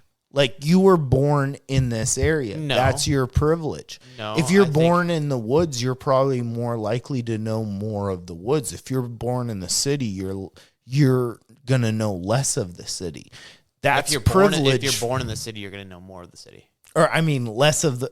If you're born in the city, you'll know less of the woods. If you're born in the woods, you'll know more of the woods. Yeah, but and less that's of the privilege. City. But that's not privilege because guess what? The way to make your living is in the city for somebody who lives in the city. It's all in how. The problem with that shit is like people always want what they don't have, so they make a big deal of like, oh, this privilege, that's that privilege. It's like, no, well, somebody who grew up in the country has this country way of life, and they have the country ideal, and they'll fucking, on generalizing, and they have this like, I want a slow-paced life. I don't want to be in the city. Fuck the city. I'm a Republican. I like my guns. I like my shit. And then you get people who live in the city, and they're like, there's no reason to have guns. That's people who are bad have guns. It sets up your But parameters. I also make fucking $250,000 a year, and the guy in the fields is like, I make $50,000 a year. But I'm if happy. Lucky, and I'm am happier. What For what does what that I look like to do. It's all That's perspective. a good fucking point, dude. Yeah. You're a genius. Hey, thanks, man. I appreciate it. When's your book report on your own book coming out? It's coming. I'm writing a book, guys. All right, I'm going to do it. Can we do a pee break? Of course we can. All right, buddy. Short break. Okay. So, I think maybe we should title this Mike Wants to Understand Mexican Culture. Oh, what a Yeah. I was fascinated this weekend. Dude, it's such a fucking it's a beautiful culture. Like in the spirit, but I think not the only same spirit that like creates the fighters. Like Mexican fighters have like the fucking heart, right? Oh, and that's what like there's something about that's just like I fucking like it. I like it. Yeah. It does piss me off. At the same time, when you expect to have that serene thing, but at the same time, like when it comes to like. Again, the and it's hilarious that this is the topic we started because I started Duolingo today, and I am learning Spanish, so it's gonna take quite a bit, but one day I'll get there, dude. We went to Mexico. I've only ever been out of the country twice. Once for a wedding in Mexico that I barely remember. For 32 hours, I was out of the country, and then the other one I was touch and go. Yeah, the other one was a week. In the same area. Okay. And do you remember more of the week, hopefully? Yeah, I remember getting food poisoning. Oh, not good. Yeah. But it was absolutely amazing. But we're in the car and we're driving. The second one was like the most lavish vacation I've ever been on. It was freaking ridiculous. Like we had our own our own driver who like took us on this crazy trip, or he picked us up. And this is how I knew right away. I was like, "Oh, this is different." He picks us up on departures. He pulled into departure, And he was like, it's just way easier. It's less people. Less people. So, you know, and everyone's got their bag. Yeah. So then we all take off when we drive. It's like, this is different. Like, he's getting us beer and wine, or beer and champagne and all this, our drinks all set up. Then we pull up, and there's this big, beautiful house. It's an 8-bedroom, 2 pools, like just amazing. And there's a guy standing there, and he fucking gives us, he's got a bunch of margaritas made. And he's standing there with margaritas, and one person standing there with like warm towels. And we're fucking like this. I was like, this is crazy. I've never been on. Were you at a resort? No, this is somebody's house. and we walk in, and then it's just like, choose your room. Like, it was crazy. I'll show you the pictures in a little bit. And then it was a week of just like having catered dinners where a chef would come into the kitchen and make fucking dinner and make it was beautiful, absolutely amazing. I ended up getting food poisoning when we went out because I ordered fucking a clamata of a rooftop fucking bar somewhere and got sick as shit. But it was like this amazing the food. Ice. So yeah, the ice, yeah, 100%. The ice, yeah. And so I'm like, I'm eating food, just like tasting bits of food that are like this amazing stuff, and like we're going out on a boat, and the boat's got sushi, and I'm like just taking like a little bite, and I'm like, oh, it's so good. I got food. I gotta get in the water. You know, it was so the fun. Brown Baron. Oh, yeah. It was tough. Yeah. It was tough, but it was an amazing trip. I forgot where I was going with that. What we were talking about right before. Mexican culture and understanding it. Oh, I mean, I really wish that when we went down there, I was like, man, I really need to learn Spanish. And yeah, but you're never well, hold on. Going on vacation. You're never going to learn culture. But we took. It was just an eye-opening thing of like, you need to learn. But this. that's what I mean. Beneficial. Hold on. And so we're driving, and this is what I was trying to get at in the very beginning was, we're driving, and then our driver, he ended up going off and having something he had to go do. So we got in, like I hailed a cab kind of thing. And we're driving, and Chandra looks over, and she starts speaking Spanish. And I was like, what the fuck? I had no clue she spoke like Dios míos. Relatively fluent Spanish. Yeah. And it was like, motherfucker. And she's kind of like, yeah, you know, and acting like, and being coy about this shit. And it's like, you guys are having somewhat of a real conversation. Like, and everybody else is like in the back seat going, start blaring your music. Right? I was like, what the fuck? I was about to turn on Linkin Park, dude. Yeah, dude. Oh, shit. Yeah. No, it was just like, oh, you know what? Sometimes I feel like I wasted some of my youth. Where it's like, this is going to be somewhat hard to do, but if I just do it and just work a little bit at a time, I'm going to get there eventually, and I'll have a way to operate. Like, no, it's not wasted youth. Not wasted. I wish the Spanish major, the white guy Spanish major, that's like got punched, and he's like, I wish I learned fighting. He's like, I wasted my youth learning this second language. Yeah. No. What it is like awareness. You're recognizing like strengths and weaknesses. It's not I wasted. It's like I'm understanding. Like, you know, if Spanish is prevalent too in the area, I mean, I feel like Spanish Guess what? Is prevalent everywhere in the United States. But it's on Duolingo. It's the first option. It's Spanish. It's French. the only option. It's no Duolingo. It's funny to. Even, dual, right? Sorry, dude. But, like, it's, like, a list of different languages when you select your little thing in the app. And the first one's Spanish, then it's French, and then it's German and something else. Do you ever have, we're getting straight by helicopter. Yeah. Oh, that's Tobin. And he's off to Hezbollah. That's his ride out. Do you have a language, if you could learn it, you would? Like, do you have one you wish you could? Because I do. If I could have any language just in my back pocket, like downloaded, you mean? Like, yeah, I would just know. I mean, Spanish would be super fucking convenient in my day-to-day life. But I would love, like, I guess Italian would help. Spanish would help Italian. You know, those are called. Do you know what Romance languages are? Yeah. But I think where did they all come from? Greece. Yeah. What did they speak? Greek. Latin. Greek.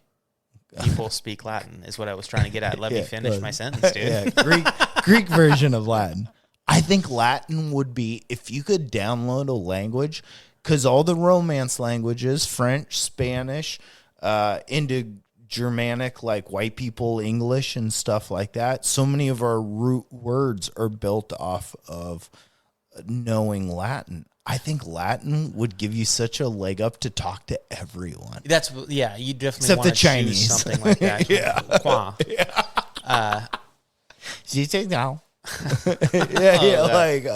That's the part that we're gonna get canceled from. Yeah. that was the spot that got us in trouble right there. Nothing before it. Camping. Yeah, dude. Just talking to him. I would love. Latin seems like a beautiful language. Something that would allow you to speak other languages, like relatively, or start to understand them more, for sure. And it gives you a. But if you had to choose one, what would it be? Latin. Just Latin, straight up. Yeah, everything's based off of it. Okay, well, I would go Latin. Latin. So and then I think you're doing it. You're doing it to understand the most people possible. I think it could give me a better opportunity to learn Spanish. I think French. I think what's fucking sweet is those like schools that they like half the day they teach in a foreign language.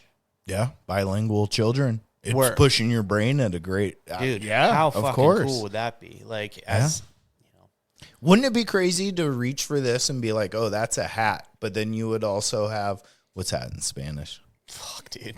You're asking the wrong. It's day one on Duolingo, Dad.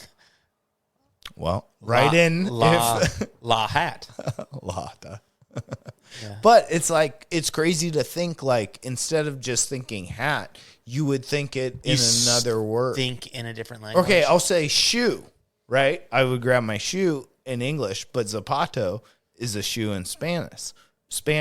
So it's like, it's crazy to get your brain. It's like, oh, I don't know. I feel like a lot of people apply jujitsu to life or problem solving because they're like, I see it in this way and now I see it in other ways. Mm-hmm. I think it's interesting at a young age to get your brain to be learning, but recognizing things in two different parameters of like speech, or like, I feel like it goes from 2D to 3D to 4D. You know what I mean?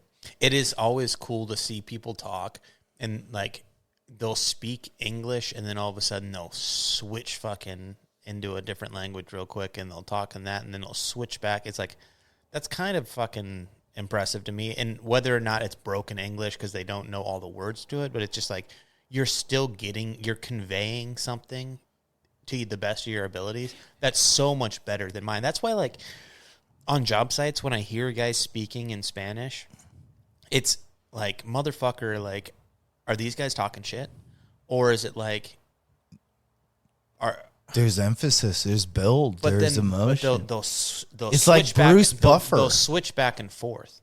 Yeah. Right? And it's like, it's so cool. And part of me is like, man, I am such a dumbass. Because these people are speaking two languages. Like, that is so... And I mean, whether it be Russian, because there's a bunch of Russian guys on the job, or like Ukrainian, whatever, they're speaking Eastern Bloc shit. I don't know.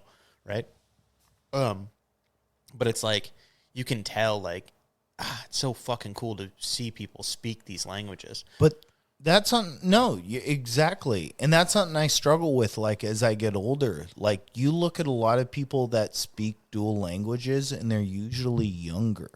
And like a lot of people, immigrants that come over that are older, grandparents, it's hard for them to take to the language because they're adopted. And it's like, I try and apply that to myself. It's like, how do you stay like relevant or multifaceted when you have experience in your set in like, this is how the world works and I work in this way. And to learn a language at an older age. I think it's the same way as like, how do you just change your brain of thinking? Like I said, it's cool to see someone, like if I reach for this hat, it would be a hat, or it would be, or my shoe, it would be a Zapato or a shoe. But like the same way, does that change the structure of your thinking? If every situation in life you had a dual way of talking to yourself about it. I do think there's something in old people set in their own ways. Mm-hmm. It's hard for them to take over. And old people in their hard ways, a language, a different way of living life. No, I've done it for 40 years. And I'm scared as I go older, because it's like, what will I get set in that I shut myself off to? I remember being a kid, and I had a buddy, little skateboard buddy, who he was Russian, and we'd go into his house, and he lived with his grandma, and his grandma only spoke Russian, and his mom was like a mix, where she'd go back and forth, but like very thick accent. Russian accent. Yeah. And he had no accent at all. Turn it on and off. Could turn it, just go back and forth, no fucking big deal. And he would tell us like, hey, we're going to go get food. When you get the food, and this is how you knew he was a good kid, he'd say, spasiba, which is thank you in Russian. So he was like, or thanks, or whatever, but he would say spasiba. So when you get something from her, just say that, and she'll be happy. I was like, okay, cool. So like, but that was like the little bit of introduction into like the generational, like grandma was old when she came to America. Mom was like relatively young when she came to him, but like, I mean, probably in her 20s, but had to still work, had to get shit done. So she's has to assimilate to a certain degree, and then the kid is in the fucking school system and is American. You know what I mean? So he is fucking learning, but because he goes home to Russian, he's got to go both. So to me, there's something super, super fucking cool about being bilingual. Yeah. And being bilingual, not like, oh, I know a few words, but fucking truly. I think it changes the structure of your brain and how you actually think. Yeah. You're pushing yourself. If you could have downloaded all of jiu-jitsu, like I said, people always like compare jiu-jitsu and life, but it's like, okay, do that as a kid. And now you're understanding not only like what these moves are, but like consequences of human interaction. If I go super hard, someone else is going to go super hard against me. I get to understand human tendencies. Well, I think it makes your brain think in a different way of just... Well, I think you become more compassionate because you become more aware. When you do... But that's being 41 and being old. But check it out. Like, as somebody, like... When you push hard on somebody on jiu-jitsu, two things happen. They break or they go hard. And you know the two. You know the people who are just like, well, fuck. There's nothing I can do here. So I'm just... And they break. And then there's some people that will fucking try and fight you. Hold fast. And then there's some people... this weekend and then there's some people, to get a girl to cliff jump. But they try and fight you. And then there's some people who will fucking beat you. Right? So... Those are the three fucking things. Like, there's people who just give up. There's people who can't actually beat you, but they'll try. And then there's people who you didn't realize, but they're going to kick the shit out of you. And when you have that off the mats in an interaction with somebody, and you can like actually gauge, hey, I'm pushing on this person too hard, and I'm putting them in a situation where they're fighting back. Now, whether it be verbally or just the dynamic, you can feel the energies. When you start feeling that, like it, you give that to a little kid when they start jiu-jitsu, and they really learn it and they understand, like you were saying. But it's a language. But it carries across the board, right? So when I was saying like when I meet Spanish people or in those situations, not meet. This is fucked up. That sounded wrong.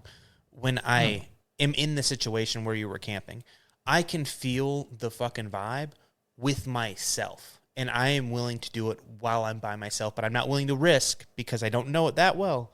I'm not willing to risk my people. But I know I'm going to be fine and I'm going to have an amazing time. I don't want to have to guard the people I have to guard in that situation. But I know enough from wrestling and that pushing and pulling and understanding like the Get a vibe. The vibe. Yeah. In getting it and truly understanding it, like that goes across the board. But when a kid learns that at such a young age, they do have the ability to they can do that with their teacher. Angles. They can do that. They can do that with so many different people and see how it works. I think it puts them at a different level socially when they have that ability. And they can relate it. And then you'll find them being able to work with people because they know. They're like, oh, this person's pushing against me. But isn't that like the point of school is to like, I'm going to find a kid and find what he excels at and make him like really do well? No. Right? I don't know. That's the idea of school, is to prepare people. Like the idea of a page back in the day, working for like a castle or someone. I'm going to learn how to stoke this fire. I'm going to learn how to make armor, and I'm going to learn how to swing the sword. I'm going to be the person that's learning. That's trades back in the day. I think, okay, so I'm going to fucking throw a wrench in this because this leads exactly to what I was talking about. Go. I think that there's two determining factors. I think, one, I'm going to say this, leadership. I've never thought about leadership until being in like around the people I'm with and thinking kind of about politics and how really, and even like I said, mob mentality. Like those camping families had a leader and stuff. There was grandpas, there was dads, there was people that led everything that happened. But I think leadership is weak. But I will say it like this. I talked a lot. You think leadership is weak? Yes. What do you mean? In this world right now? Oh, yeah, currently. Like in our politics. Yes, okay. Just life. Yeah, and like the people around you and being around actual strong leaders. I think there's people who are exceptionally strong leaders. Oh, they're absolutely, but they're being stifled instead of promoted. Yeah, and I think strong people leaders around them, no. Oh yeah, but that makes strong people that carry on messages. That's how Jesus. That's how every religion. Jesus of Nazareth. That's how science, though. The same thing. Like this makes a lot of sense. And he's like, he solved a lot of problems. People look at Einstein as an icon, but he didn't walk on water. He blew it up. Do you think people looked at Einstein in his time as an icon? You reflect later, but he was breaking in mathematician world. Yeah, in that world. He was blowing in that it world. away. But like, you think everybody knew who Einstein was when he was doing what he was doing? Or do you think they were like, was he like the Elon Musk of his time? With that fucking fro. Yeah, people are like, oh, that guy. Just that bay. Dude, he was a pussy hound. Was he? Yeah, Elon Musk is a pussy hound, too. Well, he's got tons of kids. Yeah. But there's something about being brilliant. Zeta, fucking whatever the hell these kids' names are. XXCTCX. Yeah. But I think, so we're in weak leadership. And I think, I put this thought together this weekend. I was going to say it no matter what. Yeah. But I think we're in weak leadership. And what creates strong leadership is strong leaders. What creates a strong leader? And so that goes to my second point of this. The first is just, no. Yes. I'll beat you. Let's hear it. First is debate club. First debate place, club. buddy. It's on. Let's go. Yeah. First is weak leadership, but that stems from what? Weak people. Mm-hmm. That stems from weak leadership. Weak leadership is being promoted from the bottom up. Because you've been somewhere, you can get there. I think what creates strong leaders, and I think about this, and I'm going to put it like, was it Book of the Five Rings? Muimoto Musashi, right? he fought a bunch of guys in sword, like hand-to-hand sword combat. He And killed a bunch of guys. Further. Yeah, you should. Yeah, but he was very interesting because he was kind of a warrior, like philosopher, like a.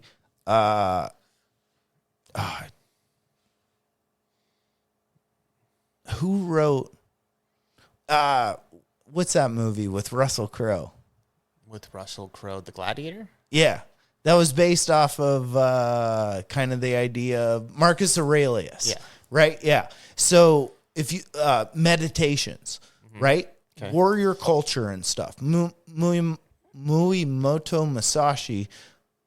Yeah, I think that's not quite right. But, but I don't remember up that much. So that the Book of Five Rings is pretty good, but that freaking it sucks in you a should certain look way, into but this further I shit. think you find a lot of philosophy of when he says like when you see it and you see this, and I learned this in the art of war, and they called it the way. But a lot of Eastern Chinese philosophy, like it's about flow and rhythm, and that nature, no matter what, you're going down a river of life.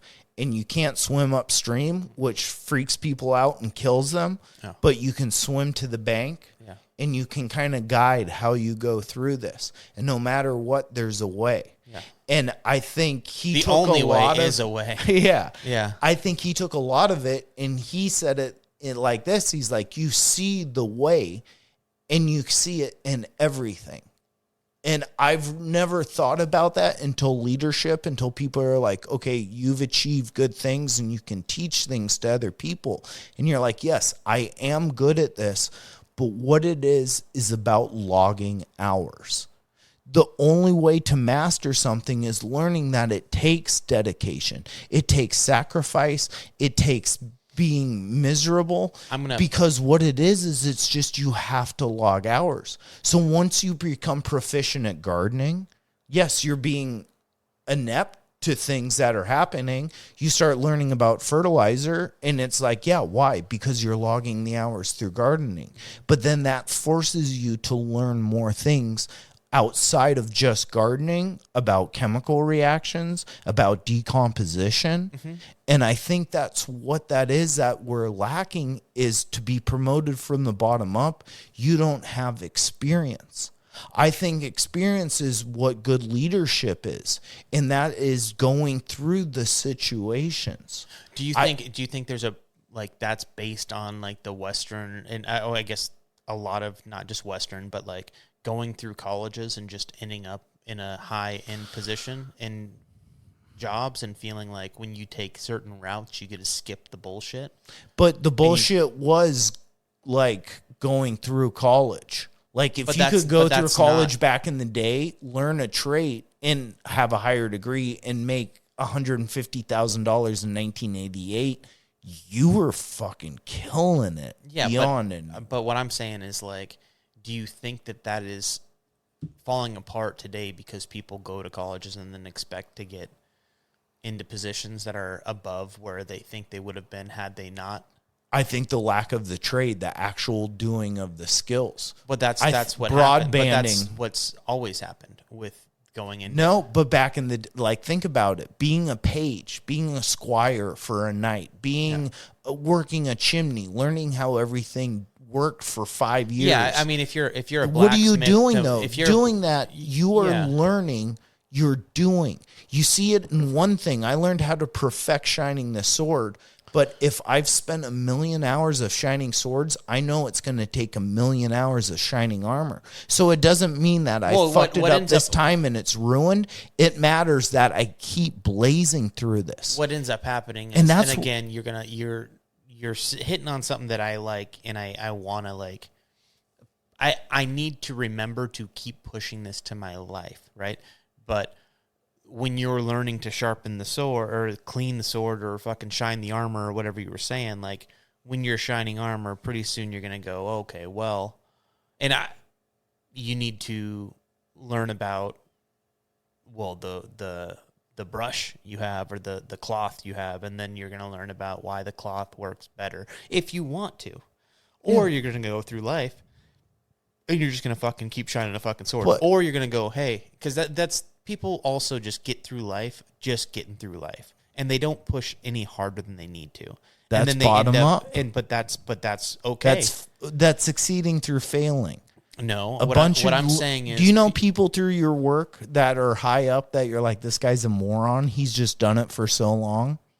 Sometimes, yeah. Yeah. But I think there's, and that's not a weak leader. That person isn't having a crew that's setting numbers or like finding new jobs or having techs that work for them that are like, I'm trying to change the boundaries. Get lucky and they push through and they want to do this, and they get put into positions that they are not ready for.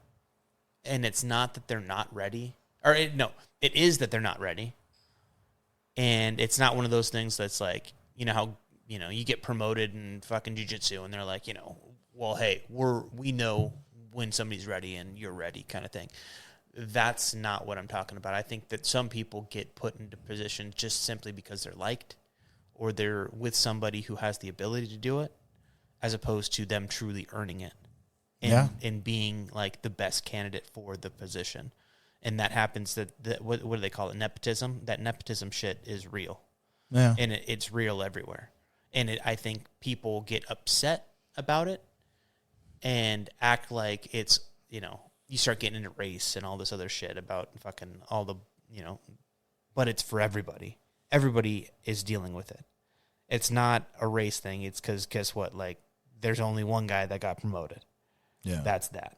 And he was able to relate to this motherfucker better than everybody else. And that's how he got his position. But he got that because he wasn't a strong leader. If it was a vote, it would have been by the people. Yeah. But it was by management.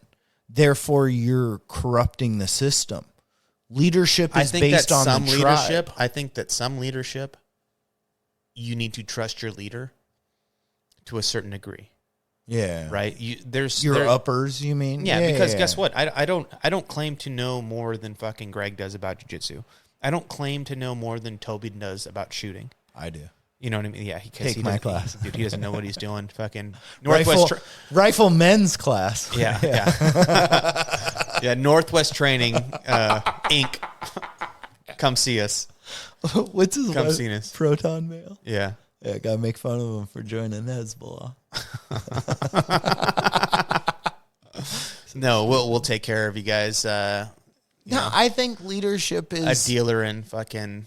I mean, Leopold Optics. Dude, if we get a counter sponsor, you and me, are you kidding me? Yeah, just piss him off. Oh, that'd be hilarious. No, poor bastard. Please upload this. Thank you. Yeah, we love you. Thanks, Dad. But I think leadership is achieved through the actions. And like, I think they're achieved through the actions, which gets recognitions by the people. I think that's what the system of voting is. I think that's what, if you look in an army and like, this is my sergeant, it's like because the people respect them. When people don't respect the leaders that are supposed to lead, that's what's called mutiny. Or in countries, civil war, or factions being diverted. I think because we have so many... There's something so artificial about today's society and how leadership, and especially when it becomes voted on, is that it's never about what the person does. It's about what the person said they did. And that is not like... So much of the time is spent like getting reelected, as opposed to like, hey, do the fucking job to the best of your abilities, and hopefully that you do the job as good as you fucking can, as hard and push as hard as you can, and hopefully the rest will fucking work itself out. And that's not how the world works today. Yeah. It's make sure people see this photo op. Make sure there's a photo op. Not, hey, I'm fucking working my ass off and I don't have time to go fucking shake hands and do these fucking photo ops. I am trying to get this shit done. And like having I've been lucky enough to have leaders in my life and coaches and bosses and people who fucking like really strong men and women in my life that have shown me through their fucking actions what it is to fucking work hard. And sometimes they're not liked. And it's like, hey, I'm not here to be liked. I'm here to fucking work my ass off and get my shit done. And hopefully people fucking see that with their fucking paycheck. And they keep working and they'll work for me. And guess what? I keep fucking paying them. They got a good steady job and they're working. You're fucking welcome.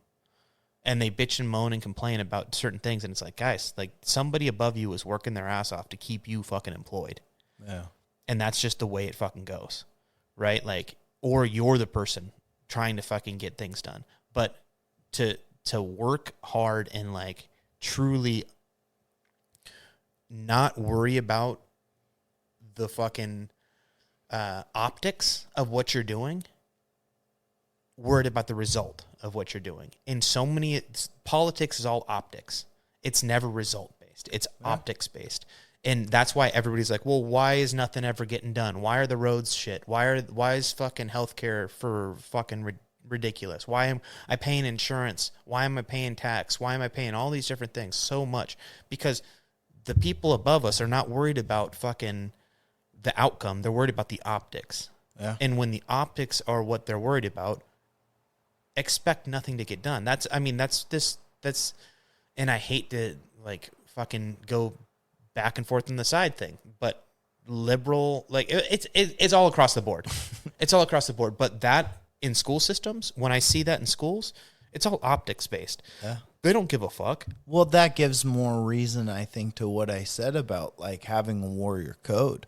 Like if you're very proficient, if you're a black belt in one thing, what you've learned is that it's about logging hours, and you're going to have good days and bad days. You learn that and you're certainly not a black belt in other things. Yeah. That's what you learn. But you learn is that you can be, just as the same way you weren't a black belt in this thing. It just took time and logging the hours. And I think that's where you hit a great point, saying the optics of something are always something that are thought of. Whereas a true leader, it's not about the optics, it's about the final performance and the people around me and what did I do with them. Mm-hmm. I think that sums it up perfectly. I think that's where you see weak leadership in whether it's your government or whether it's your employer or whether it's your family relationship. I think those things that carry over to everything in life because we're tribal based. And what we're looking for is someone that can provide knowledge, but based off of their experiences. And I think when we reflect upon it, it's important to be like, that was good. We've lost reflection. We've lost those optics. I think leadership is weak because of bottom up raising and having people that meaning what? Promoted through staying in the system, not through true action.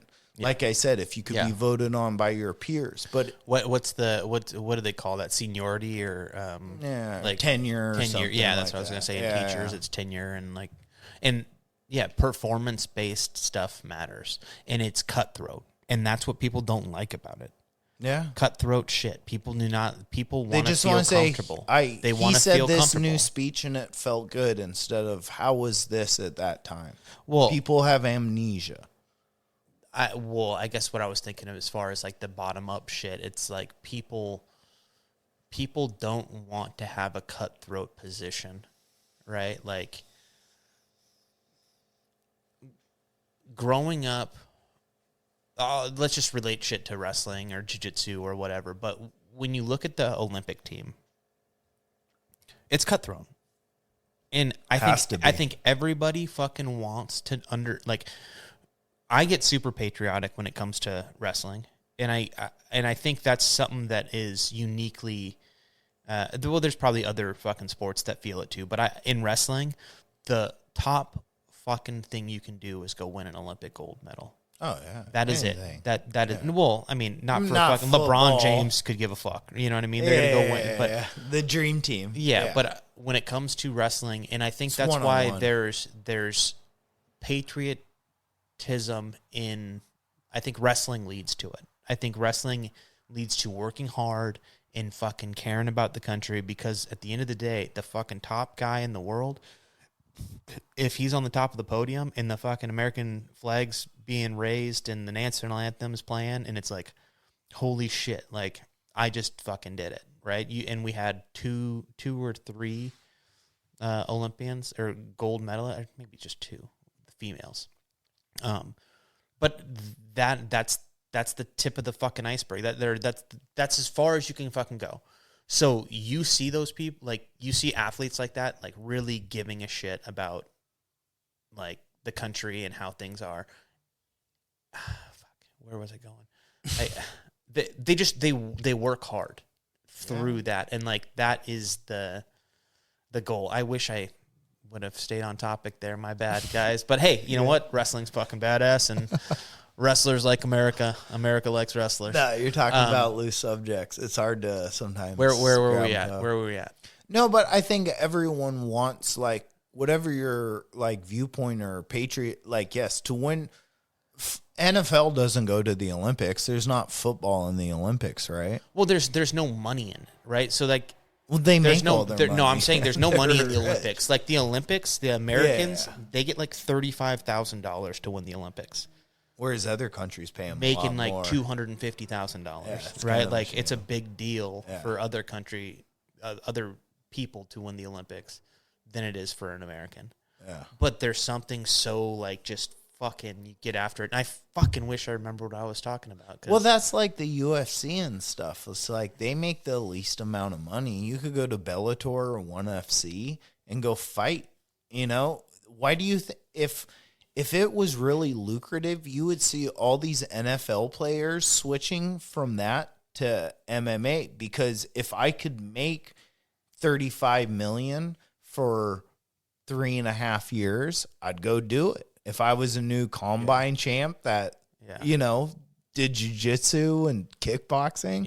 Yeah, but it just doesn't happen. But the prestige Isn't that crazy to think? Isn't that UFC, crazy to think, like, the gnarliest motherfuckers in the world never step in an octagon? Oh no, they're squashing, they're running balls over lines, dude. Yeah, isn't that fucking nuts? Like, That's where I like. It makes me so mad what happened with Reebok and the UFC getting, like, when it got sold and all that stuff, because sponsorship was so much better for the fighters. Yeah. And it brought a lot of money into that. It brought a lot of If you could eyes. start pulling basketball players, NFL players, I don't think basketball players are the ones. I don't think you're getting fucking probably basketball not. players. But it's a lot of precision with striking. I bet you could get a lot of basketball guys to get obsessed with Muay Thai. Maybe. You throw Maybe. a fucking 6-foot leg. Yeah, Yeah, that's but not bad. I don't think that they're going to have the same success as But a it's fucking, money driven. If it was, like I said, $20 million for 3 years, that's how you get NFL. That's what guys do in the NFL all the time. Yeah. But the Yeah, money's oh, not shit. there. Imagine if that was really what it That's is. what That- makes me that so would be mad about fucking those crazy. contract deals. Imagine if you competed. You could change a sport, but not only change it, you could have the superest of super athletes. No. I mean, USADA got in there, so no more drugs, but NFL, I think they get away with it. Yeah, there's probably some. But there's big boys there because the money's there. That's But where they go. I mean, I guess the heavyweight division would fucking change for sure. yeah, yeah. For sure. I don't know that you're going to see the lightweights fucking change much, but the heavyweights, All those ice skaters start fucking fighting. could you imagine? Like, a bunch of soccer players like quit fucking faking injuries. They come out there and dude, start no. actually head kicking people. Maybe that's it. Soccer players don't make it into the next gen. They're always falling. They're playing dead. Possum. You can't get punched and play possum. That's in your nature to play possum. It's either in your nature to get up and start swinging or lay down and play possum. Yeah, fuck. I think that's inherent in people. Yeah, it definitely is. There's something that's just so outrageous to me about that. It's like, I don't know that I could for that. Maybe they're making millions of dollars, and it's like, dude, I'll fucking flop on the ground and act like I'm fucking hurt for millions of dollars. But it's like, got Pepsi contract. There's a little bit of fucking pride that it's like, oh, this is so fucking ridiculous. I took a shoelace to the eye. I'm down. You know, fucking. Have you ever seen that video? The fucking, it's somebody throws a paper airplane. And it goes and it hits one of the coaches. Have you seen throws them out or something? No. So there's a guy who throws a paper airplane or a kid or whatever, and it goes and it fucking hits one of the fucking coaches in the head, and the fucking coach flops. And it's like, it's a fucking paper airplane, and they fucking grab their head and they fall down. They act like they're fucking just like got absolutely annihilated by this paper airplane. And then it's like, it hit him in like, I want to say like the forehead or like the side of the head or some bullshit. And they're like, agonizing pain that this fucking paper airplane did. Yeah. And then it cuts to a fucking hockey, and this fucking coach is sitting there yelling, and he gets fucking drilled in the head with a puck. And he fucking starts bleeding, and he puts his hand on where it's bleeding, and he looks at it, and he fucking starts yelling at the fucking guy, like, come on, let's fucking go. And he's just like... They put him in the penalty box. Dude, he takes a fucking puck to the dome, and he just like fucking rubs it and fucking keeps on going. It's like... There is something so fucking valuable in my eyes to a man like that versus a man who gets paid millions of dollars and fucking flops versus a fucking hockey player that might make $500,000 and is fucking after it. Like, there's a different fucking level to these motherfuckers, and I vibe with those guys. Like, that is my fucking group, is those guys who fucking aren't making all the fucking money. They're not doing it for that, but they grind and they fucking get after it, and they're tough. And there's something to be said about that $35 million won't fucking buy you.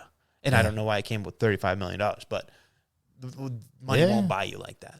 And that grit, that fucking determination, that fucking power, I don't think that, not to say tough people don't play soccer, but it's a different fucking breed. Yeah. Let's be honest. You know what I mean? Like, it's a different kind of... A soccer player will sue you. A UFC fighter will beat your ass. You know what I'm saying? Like, and there's some... Like, in this modern world, we have to fucking be able to do both. And as, like, a more, like, barbaric fucking fuck you mentality, it sucks when you're living in this world where you have to use your words. Somebody who's not very good at using his fucking words, like I am, right?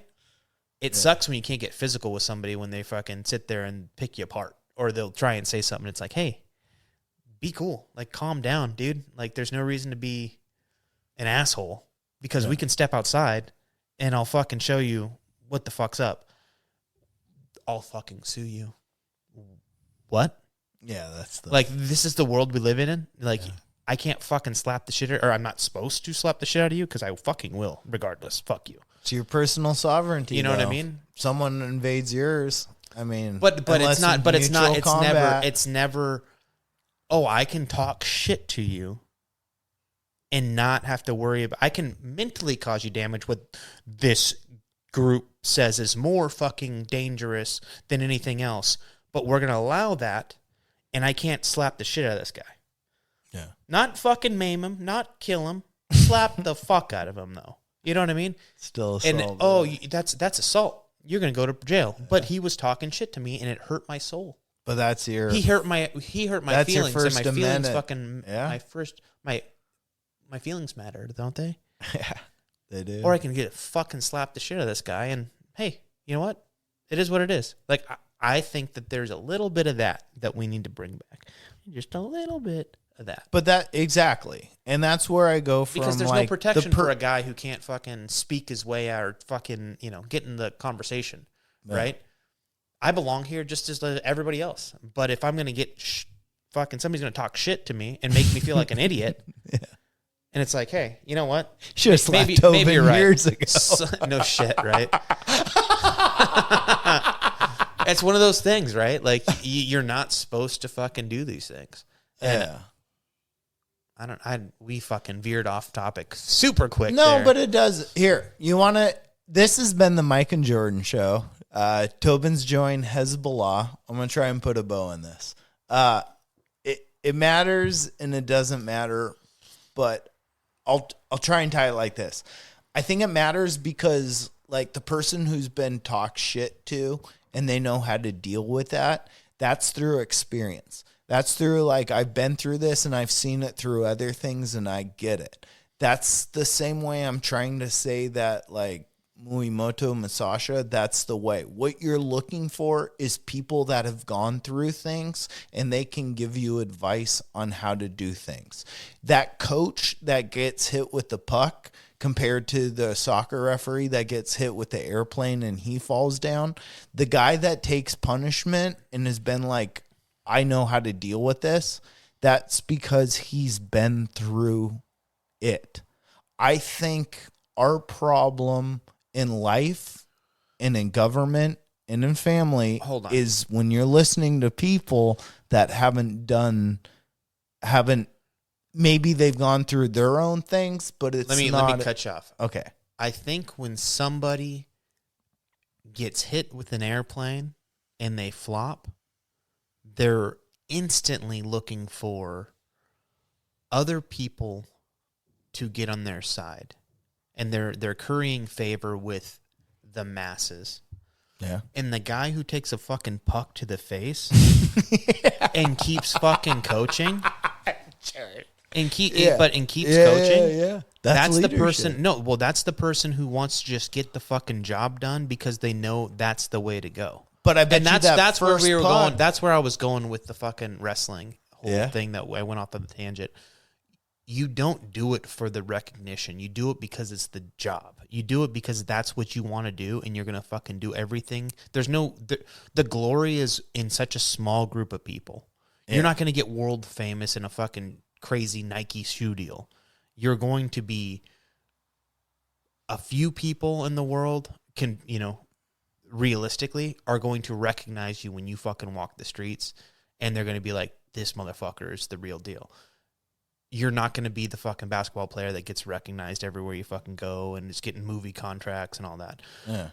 So the just getting after it and getting the work done, having that fucking mentality, I will follow that person to the end of the fucking world. But isn't that what I'm saying? You see, I guess thing, I do just it wanted in to, all. And yeah, that's what leadership is. Now that I remembered. Walking the path. Following someone that has walked paths. Yeah. No, 100% I agree. I just remembered, and I wanted to fucking make sure I fucking got it in there before I fucking forgot it again. I was like, oh, stop. I got it. But that's the thing, right? Like, and those are the fucking people that are true men and true leaders in my eyes.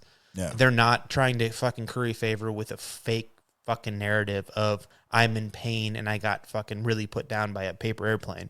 They're the ones that are like, yeah, I got hit with a fucking puck and it hurt, but pain doesn't matter. Yeah. Let's get the job done. Yeah. Like, and it's a little fucking barbaric, but those are the fucking men that, and when you start linking that in with like the believing, becoming not being that, only that, but being able to like feel other people and feel their emotion and understand emotions are okay to feel, and like I can navigate the world with your emotion as well, but we operate on this plane, this fucking get the job done, take a puck to the face plane, and now I'm going to accept the fact that you feel a certain way. That's truly living like the way I think you should, because it's the warrior in a garden, right? Yeah. Versus a fucking gardener in a war. And that is the way I think that we need to have. Yeah. And we have a lot of fucking gardeners in a war position right now. And I fucking hate it. Yeah. So take a puck in the face. Take a puck to the face. Good night.